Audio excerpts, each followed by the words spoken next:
아이들의 성적은 그대로일까요? 적성이 맞는다든가 하는 말도 안 되는 소리는요, 공부 방법을 몰라서 공부를 못한다는 얘기는 먹히지 않습니다.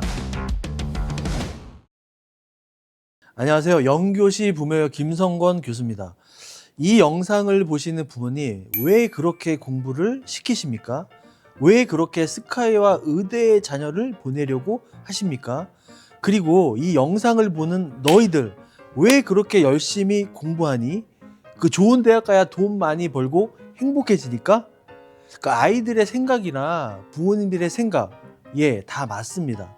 한국 사회의 특수성에는 여러 가지가 있지만 특히나 모성애와 교육은 엄마에게서는 뗄래야 뗄 수 없는 것으로 여깁니다.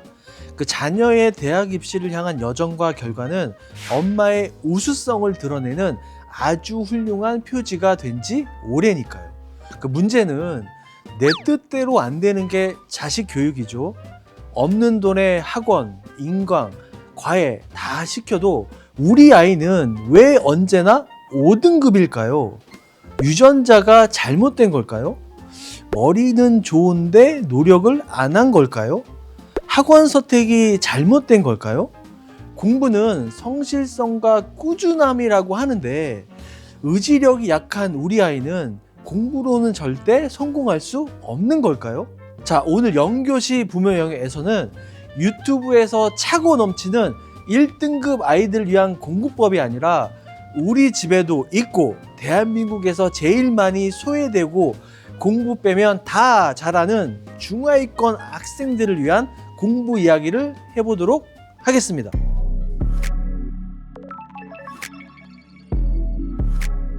인터넷과 스마트폰만 있으면 대치동 1타 강사의 수업을 온라인으로 들을 수 있고요. 동네에 깔린 게 학원이죠.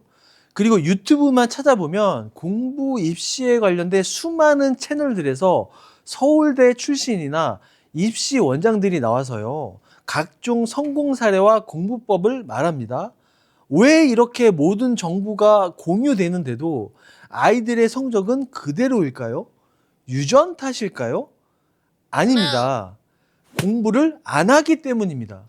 혹은 한다고 해도 시험 때만 학원에서 나눠준 프린트물로 잠깐 벼락치기로 할 뿐 평상시에 꾸준히 안 하기 때문입니다. 왜 꾸준히 아이들은 공부를 안 할까요? 공부란 것이 원래 재미가 없고 지겨워요. 애들이 하는 게임도 어느 순간 지겨워지는데 애초에 재미없는 공부를 꾸준히 하기란 쉬운 게 아니겠죠? 간혹 부모님들은 공부에 취미를 붙여라, 공부에 적성이 맞느냐 하시는데 성적이 우수한 학생들도요, 다시 고3으로 돌아가라고 한다면 절대 가지 않습니다.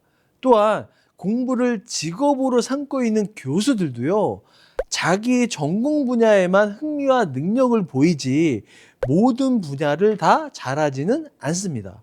그러니까 앞으로는요, 공부에 취미를 붙인다든가 적성이 맞는다든가 하는 말도 안 되는 소리는요, 안 하시는 게 좋습니다. 그 아이가 어릴 때 세수하고 양치질하는 거 처음부터 잘하지 않죠. 그리고 세수하고 양치질하는 게 재미있는 일도 아니죠. 하지만 습관이 되고 반드시 해야 할 것이라고 생각하니까 하는 겁니다. 공부도요, 이렇게 습관부터 들이는 것이 중요합니다.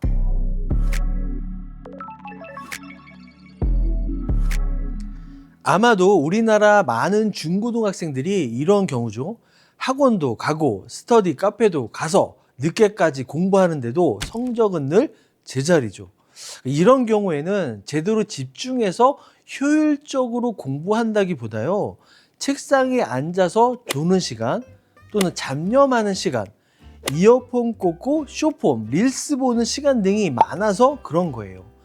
잠깐 공부 잘하는 아이들의 루틴을 보시면요, 그냥 책상에 앉자마자 공부를 시작합니다.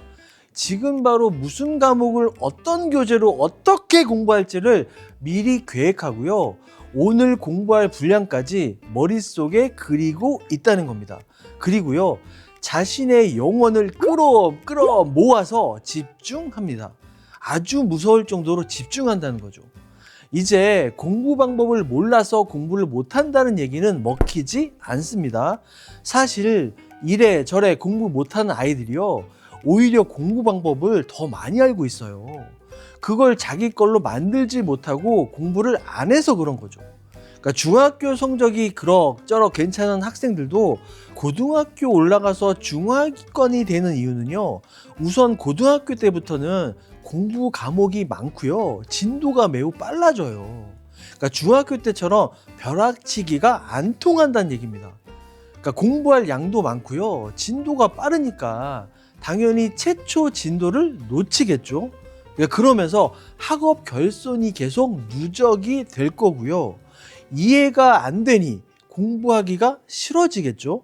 그러면서 공부를 포기하게 되고 성적이 나쁘게 나오는 겁니다.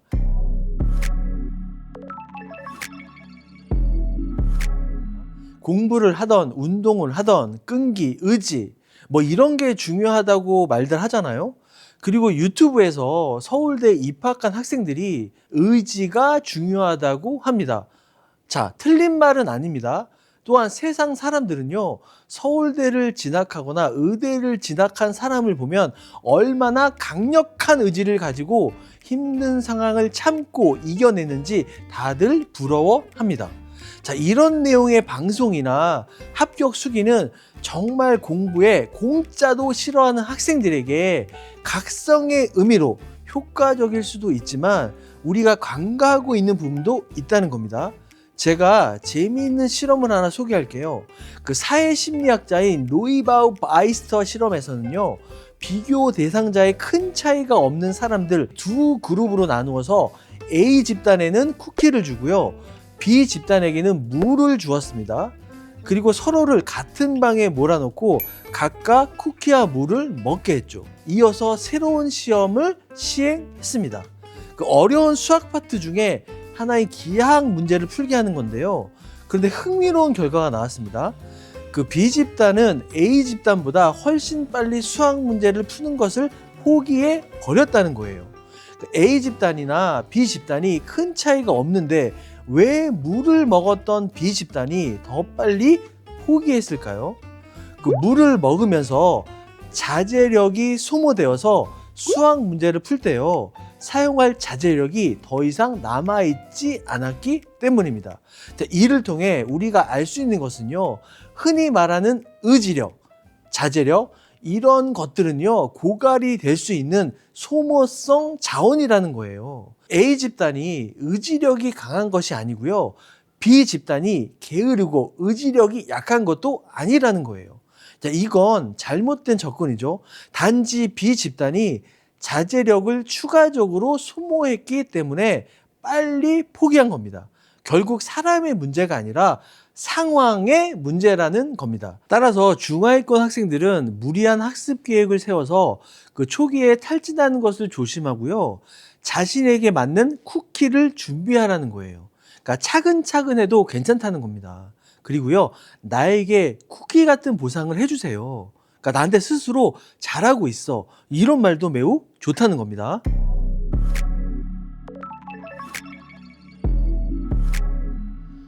공부를 그냥 잘하는 친구가 있을 겁니다. 같이 축구도 하고 코인 노래방도 가는데 시험만 보면 이 친구는 항상 1등이죠. 그러니까 부러울 겁니다. 하지만 이 친구는 아주 드문 케이스예요. 근데 모든 중하위권 학생들은 미디어에 나오는 넘사벽인 사람들만 보니 상대적인 박탈감이 생기는 겁니다.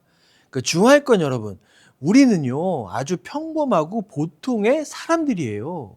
그러니까 이걸 먼저 인정하고 공부를 시작하면 됩니다. 자, 예를 하나 들어볼게요.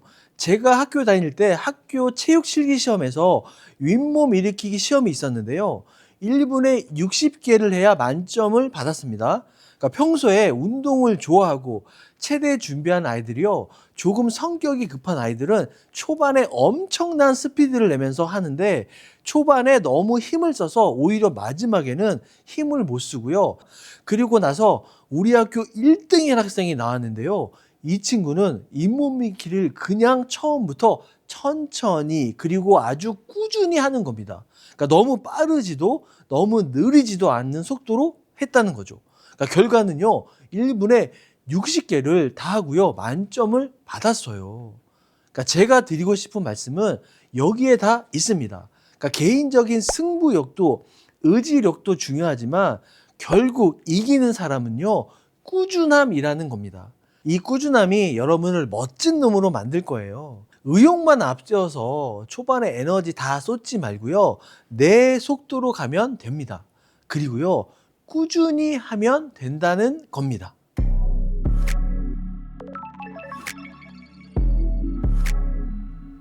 아마도 이 영상을 보는 학생이라면 중학생, 고등학생 이상이라고 보입니다. 지금까지 공부를 했어도 그 결과에 대해서 인정도 못 받고 여러분이 얼마나 힘든 상황이었을지 짐작이 됩니다. 여러분, 이거 하나만 기억해 보세요. 지금 여러분이 하고 있는 공부는요, 공짜가 아닙니다. 부모님이 힘들게 번 돈으로 학원도 가고 옷도 사 입고 맛있는 것도 먹고 하는 겁니다. 부모님에게 우리 학생들은 뭘 줘도 하나도 아깝지 않은 존재예요. 그냥 알아서 되겠지. 부모님이 대학 못 가면 뭐 해주겠지. 이런 아니란 생각은 안 됩니다. 부모님들의 노후가 있고 삶이 있지 않나요? 그리고 미안하지만 사회는 여러분이 생각하는 것보다 더 냉정하고 엄격합니다. 회사를 들어가기 전에 서류를 내고 하잖아요. 그 채용자 입장에서는 그 많은 사람들을 짧은 시간에 파악해야 하겠죠. 그 냉혹하지만 학벌만큼 손쉽게 머리, 인내와 성실성을 측정할 수 있는 자료는 사실 없어요. 물론 성적이 좋아 좋은 대학을 나왔다고 일을 다 잘하는 것도 아니지만 그렇다고 학벌이 좋은 친구들이 머리와 인내, 성실성이 없는 것도 아니란 겁니다. 지금 여러분이 하는 공부는 여러분이 앞으로 부모로부터 온전한 자립을 하기 위해 꼭 필요한 거예요. 가능하다면 꾸준함을 유지해서 원하는 대학과 학과를 목표로 하시고요. 만약 원하는 대학에 못 가더라도 여러분은 패배자가 절대 아닙니다. 그 과정에서 최선을 다한 것은 바로 내 자신이 더 잘 알기 때문에 그 경험은요, 인생을 살아가면서 매우 큰 힘이 될 겁니다. 여러분의 공부에 대한 그리고 미래에 대한 막연함이 명확함으로 바뀌길 응원하겠습니다. 지금까지 영교시 부모여역 김성건 교수였습니다. 감사합니다.